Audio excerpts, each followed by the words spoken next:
Tonight, K2 and Fred Meyer Broadway in Portland present Disney's The Lion King, Behind the Curtain.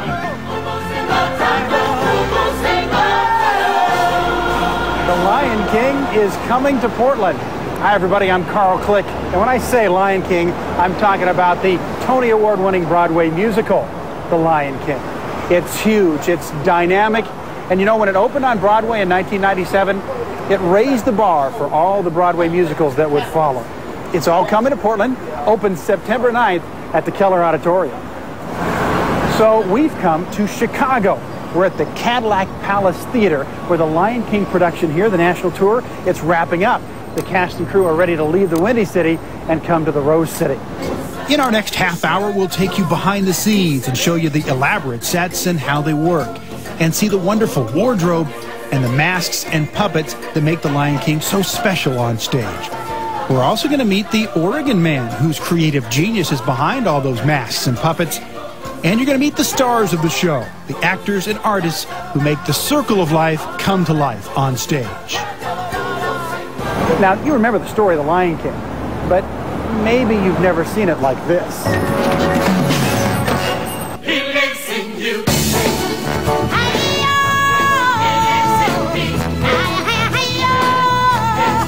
The Lion King is the journey of Simba, from cub to king of the pride on the plains of Africa. That's the story on stage. It's the story and Oscar-winning music we enjoyed in Disney's animated film. But the Broadway musical is so much more. It's about daring in design, inspiration and innovation.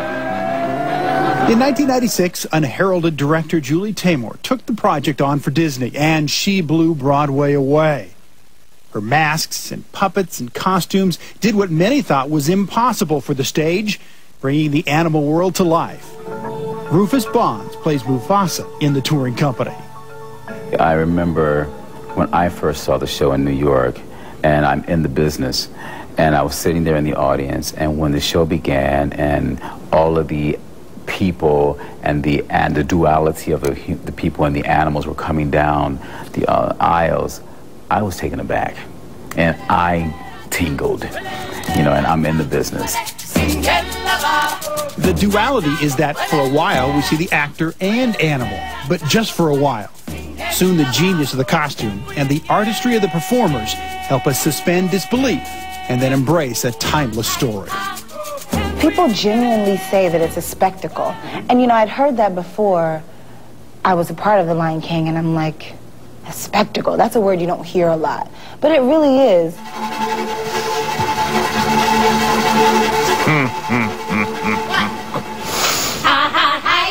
The show still just, you know, amazes everyone, no matter where we go. No matter where we go, it's the same response. You have to watch yourself that you don't get, you know, sort of complacent about it. But then you look at the audience every night and you see this sort of tears and laughing and holding children and clapping really hard every night, every city. Doesn't fail. Of course, one of the things that sets the Lion King production apart is the puppetry. Some of the puppets are small, like Simba here. Others are huge. But the man behind these puppets is world-renowned. His name's Michael Curry, and he works out of Scappoose, Oregon. Our Helen Raftis paid him a visit. Asking Lion King designer Michael Curry to reveal his favorite character is akin to asking a father to name a favorite child. That said, he's especially attached to the cheetah. It's just this great, feminine, ephemeral animal that you very clearly see this dancer sort of miming this movement, but you are easily drawn into the character of the cheetah. And we achieve that many times in the show, but that particular one has just the right blend of balance of person to puppet. This award-winning artist says puppet freely now, but that wasn't always the case. You see, years ago, when his sculptures first took on movement, admiring art reviewers got him a bit heated up. It was the media that first started calling my sculptural work puppetry. And how'd you feel about that? I was incensed. I thought it was the biggest insult I had ever heard. Clearly, it's an insult no more. His inspiration for the Lion King stage characters came from his immense and lifelong love of animals. And he and director Julie Taymor weren't about to have big furry costumes running around on stage.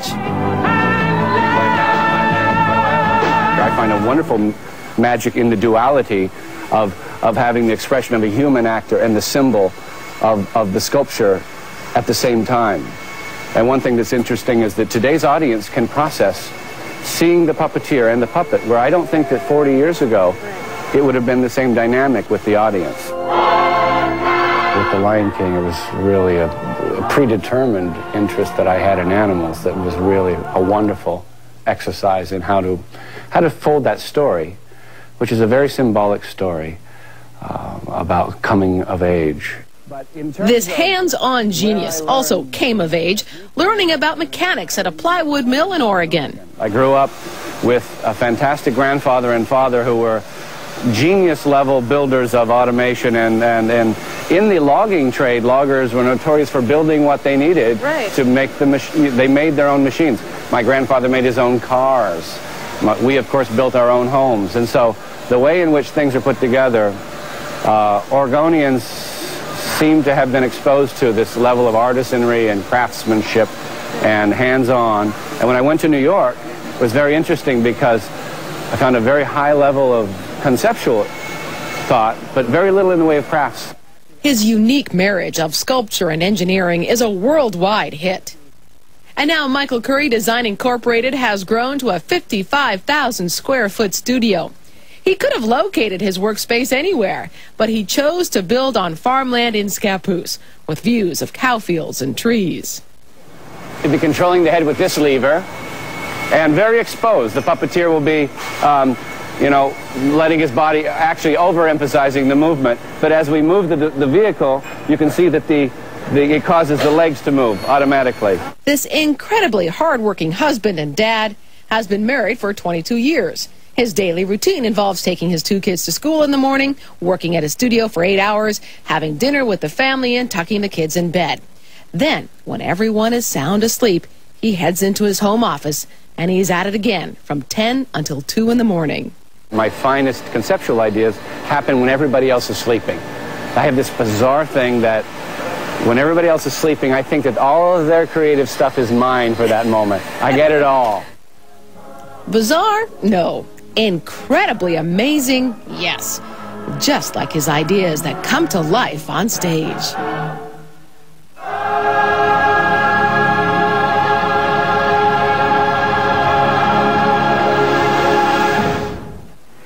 And stay with us for more of Michael Curry's inspirational work on The Lion King, the masks and the puppets, when we come back.